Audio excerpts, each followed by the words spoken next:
Oi, gente, tudo bem? Bom dia, boa tarde, boa noite. Eu não sei a hora que vocês estão vendo esse vídeo, mas hoje a gente vai dar continuidade aos vídeos de assombrações de Recife e de Pernambuco em uma novo prisma, né? Você pode estar vendo isso em vídeo, você pode estar escutando no nosso podcast.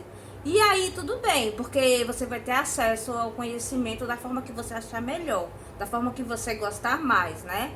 Então, hoje a gente vai falar sobre o livro do Gilberto Freire, Assombrações do Recife Velho, que eu estou terminando de ler junto com vocês, porque ele é um livro, assim, que a gente tem que ir degustando aos poucos, tem muitas histórias legais aqui, e a gente também tem que entender que é um ciclo de histórias de assombração, que elas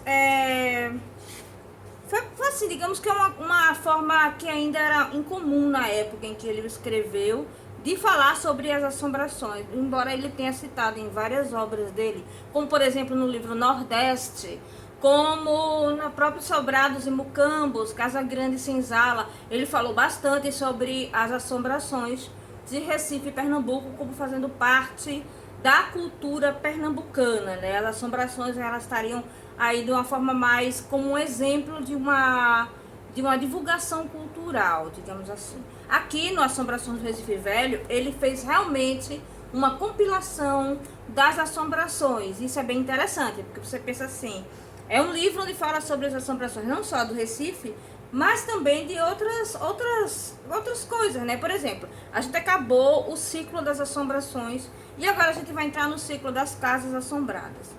O que são as casas assombradas? É o finalzinho do livro dele, certo? E são as casas assombradas ou casas que haviam riquezas enterradas. Ele conta também muitas histórias. Porque se vocês sabem que existe dentro do Pernambuco, do Recife, do próprio Pernambuco, a cultura de que as pessoas enterravam suas riquezas atrás de paredes, no piso, sob os tacos de madeira de suas casas. Isso é bem interessante, na minha opinião, né? Que você imagina que tem uma riqueza lá, né? Que eram chamadas botijas. E também tem a lenda da botija, né? Que você não pode falar que está procurando, senão ela desaparece. Isso é muito legal.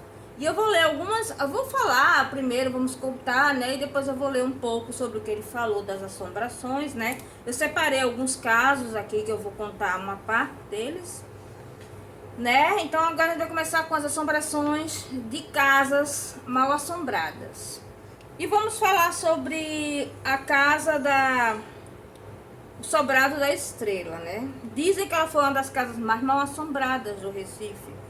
E ela ficava lá sobrando várias épocas. Ninguém queria alugar porque ninguém queria ir morar no lugar que tinha assombração, né? Em 1895, inclusive, ele está falando aqui no livro que as pessoas ficavam com medo de morar na casa, porque a casa ou ela estaria toda quebrada ou ela estava assombrada, né? Que negócio. Então, daqui a gente vem para a história da casa do Sobrado Estrela, né? E essa casa, ela ficava, deixa eu ver. Ela era no bairro de São José. O bairro de São José é um dos mais assombrados, porque também é um dos mais antigos. É aqueles bairros, né, que nasceram quando a cidade nasceu. Praticamente a cidade começou a partir dali e se espraiou para todo o Recife, para toda a região que a gente chamava de interior, né, que é o que a gente conhece hoje como subúrbio. Começou com o bairro do Recife, propriamente dito, que era um bairro de moradores. Depois foi para o bairro de Santo Antônio e São José. Esses três bairros, neles moravam toda a sociedade pernambucana no comecinho do Recife, né? Digamos assim, início na época dos holandeses, um pouco depois, e só depois é que foram adentrando para os subúrbios. Existem muito boas obras que falam sobre a formação dos bairros e das comunidades, né? Tipo o bairro da Torre ou o bairro de Casa Amarela, que são bairros de Recife também. Então aqui ele está falando basicamente de São José, porque são os bairros mais antigos, né? Então, vamos ao que ele contou sobre o Sobrado da Estrela.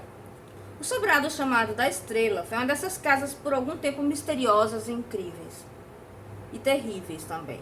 Ficava à esquina da velha travessa do tempo em que havia hierarquia nesta como nas outras coisas. Rua, travessa, beco e viela. Prédio de 2 andares, a sua construção, sem ser muito antiga, datava de mais de um século, quando seu assombramento começou a alarmar a gente de São José. Foi seu proprietário durante anos, Antônio Francisco Pereira de Carvalho, conhecido como Carvalhinho. Habitou-a quase heroicamente na fase que o sobrado foi um dos terrores de São José, a família Luna, que era de gente brava. Em 1873, quando os Lunas se mudaram para casa, na qual haveriam de viver anos, arrepiados com muitas visagens que lhes diziam ter aparecido a todo instante, mas sem deixarem vencer por esses horrores de outro mundo. O prédio passara 20 anos fechado. Como tal papel tristonho de aluga-se. Pretendentes muitos, mas os boatos eram de aterrorizar qualquer cristão, gente. Ninguém se animava a ocupar o sobrado de tão cheio de mistérios. E as visagens, as tais assombrações, as almas de outro mundo, é que durante anos se tornaram donas absolutas do velho sobrado sem serem incomodadas pela intrusão dos vivos. Diz-se que a família Luna, durante o tempo em que morou no prédio, não sossegou a noite. Ou fosse por sugestão, ou por isso, ou por aquilo. A boa gente via vultos, ouvia quebrar de louças na cozinha e abanar de fogo no fogão. Era como se a cozinha burguesa fosse uma cova de bruxas da Salamanca. E quando anoitecia, mãos que ninguém enxergava, mas que deviam ter alguma coisa de garras, de demônios, jogavam areia sobre as pessoas da casa. Obra evidentemente de espíritos dos chamados zombeteiros, pensavam os Lunas e os vizinhos dos Lunas. Viveram então esses corajosos Lunas anos e anos em casa tão incômoda, perturbados com a misteriosa areia nas próprias horas de jantar e cear. Mas de alguma maneira acomodadas as diabruras não sabiam se de almas penadas, se do próprio cafute. O aluguel do sobrado parece que era baixo e os Lunas talvez preferissem os horrores da casa encantada ao tormento de terem que pagar um aluguel alto.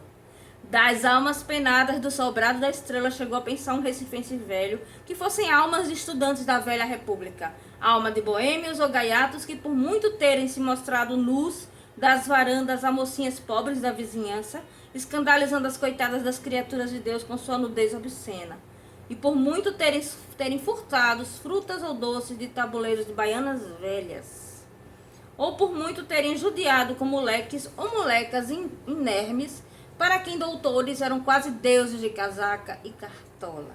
Estavam agora purgando os seus pecados. Disse dos Lunas que só deixaram o sobrado depois de terem desenterrado o dinheiro. Uma noite, certa pessoa da família teve um sonho. Sonhou que num buraco da socavão da escada do primeiro andar havia coisa enterrada. Coisa, isto é, ourama, dinheiro, né, minha gente? Ourama dos tempos dos reis velhos. Pela manhã, contou o sonho aos outros Lunas. Dinheiro enterrado devia ser a causa das assombrações das visagens e dos pseus. Mas aberto um buraco no socavão e no lugar de moedas de prata e ouro, só teriam achado os pacientes Lunas um punhado de miseráveis cédulas de 2.000 réis. Troça de estudantes do tempo em que o prédio fora remeiro de república, explicaram os Lunas à gente vizinha e abelhuda da rua que não, que eram cédulas furtadas por um dos antigos caixeiros da mercearia que um deles mantinha no andar térreo do edifício. Façanha de caixeiro vivo e não de estudante morto. Um desapontamento. O que parecia um romance de alma do outro mundo teria sido uma simples história de furto, nada demais. Em vez de tesouro, simples punhado de cédulas de 2.000 réis. Quando a família Luna mudou-se do sobrado, achou-se, porém, grande buraco no socavão da escada do primeiro andar. Não parecia ter abrigado apenas miseráveis cédulas de 2.000 réis, e sim dinheiro. Os Lunas, que durante anos haviam convivido quase heroicamente com almas de outro mundo, não confirmaram o boato de que dali tinha sido desenterrado botija com dinheiro. Muita prata, muito ouro, muita moeda, sussurrava a vizinhança. Apenas um punhado de cédulas sujas. Insistiam em dizer os bravos moradores da casa mal assombrada, e até hoje ninguém sabe o que de fato se passou no sobrado chamado da Estrela, nos últimos anos do Império, um dos mais célebres do Recife pelo seu mistério de casa, às vezes comicamente assombrada. Bem, gente, assim, se eu posso dar meus 10 centavos de opinião a respeito, eu acredito que eles sabiam sim que havia tesouro ali, né? Então eles devem com certeza ter desenterrado alguma coisa. Claro que eles não iam falar, né? Porque primeiro ia ter um certo preconceito. Porque existe um preconceito muito grande com folclore, com ideias desse tipo, e as pessoas não gostam de mexer com o assunto. E segundo que não é da conta de ninguém, né? A casa é deles. Se eles tiveram que aturar a assombração do jeito que eles tiveram, então eles também poderiam usufruir do dinheiro, né? E tem um outro aqui que é da casa da esquina do Beco do Marisco, né? Essa casa, esse Beco do Marisco, ele ficava onde hoje a gente tem a Coab, certo? Ali no centro, no São José, na saída já perto da UR6, descendo, né? Muitas ruas, muitos becos, muitas casas de Recife perderam seus nomes. E muitos becos foram renomeados por conta de mudanças na traça, dos mapas, das codificações de ruas. E o Beco do Marisco, que era um desses becos que eu acho que comercializavam mariscos, que tinha também a do Camarão, tinham várias ruas com esses nomes assim, referidos a pescados, né? Eu acredito que ali era feito o comércio de marisco, né? Então essa casa ela era assombrada, né? E essa casa ficava nessa rua que foi reformulada por conta da época da mudança do Corpo Santo, da igreja do Corpo Santo, ou seja, entre 1911 e 1913, que foi quando demoliram a igreja, certo? E reformularam ali as ruas do porto, certo? Vamos falar sobre o assobrado misterioso da Rua Augusta. A Rua Augusta, ela ficava de esquina com esse Beco do Marisco. Então essa casa ficava na esquina, entre um e outro. Por isso que ele localizou no Beco do Marisco, tá? Vamos ler o que Gilberto Freire fala. Ficava ele à esquina do Beco do Marisco. Era sobrado de 2 andares, além do térreo, na verdade de 3. 3 pavimentos. A construção datava apenas em 1865. Quase uma criança entre os sobrados da velha cidade, né? Também a mesma coisa, ele tinha um papel amarelado na porta dizendo que estava para alugar não sei quanto tempo, e as pessoas diziam, eu não vou alugar uma casa que eu não sei o que, que tem ali, né? Pode ser que tenha uma assombração, né? E aí foi morar lá um homem que ele era surdo. Então ele não ouvia as assombrações, era impossível ele ouvir assombrações, já que ele era surdo, né? O nome dele era Belarmino, né? E ele escutava, quer dizer, as pessoas ao redor escutavam, mas ele não, ele dizia que não escutava, mas muitas vezes ele sentia o impacto de coisas quebrando, de portas batendo, como uma pessoa que é surda, ela consegue sentir o impacto de uma batida, o impacto de uma porta fechando, né? E aí um dia apareceu morto um funcionário dele, que trabalhava com ele, né? Ele apareceu enforcado, mas ninguém sabe se ele foi enforcado por ele mesmo, ele se suicidou, ou se ele foi enforcado por alguma assombração, né? E viam vultos por lá, né? E aquela coisa, né? Aquelas casas que você não sabe o que acontece, você não sabe como você vai associar, se aquela aparição foi uma aparição que alguém disse que viu, ou que alguém viu, mas que dava para sentir nessa casa realmente que haviam batidas, né?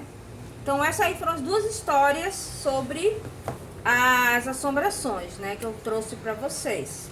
Uma foi sobre essa história do Belarmino, né, que é dessa casa do sobrado da Rua do Marisco, e a outra foi a casa do sobrado Estrela. E no próximo episódio a gente vai falar mais um pouco sobre essas visões, essas assombrações de casas, né? Pra gente terminar encerrando o livro de Gilberto Freire. E eu quero começar uma nova série que eu vou mostrar pra vocês ainda essa semana. A gente vai começar e vai ser falando sobre livros que remetem às assombrações, mas também livros de usos e costumes, tá certo? Um beijo, gente, muito obrigada e até a próxima.